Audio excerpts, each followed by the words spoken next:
সরকারের একজন deputy speaker দিতে চাইলে সেটির বৈধতা নেই, বললেন জামাতের নায়েবে আমির।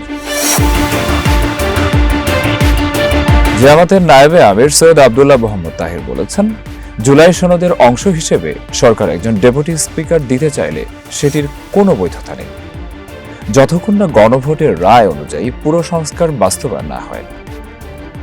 জুলাই সনদের ভিত্তিতে করা হলে জামাতের আইনি ভিত্তি দেখে বিষয়টি বিবেচনা করবে। ডেপুটি স্পিকার বিষয়ে করা এক প্রশ্নের জবাবে জামাতে ইসলামের নায়েবে আমির সৈয়দ আব্দুল্লাহ মোহাম্মদ তাহির কথা বলেছেন।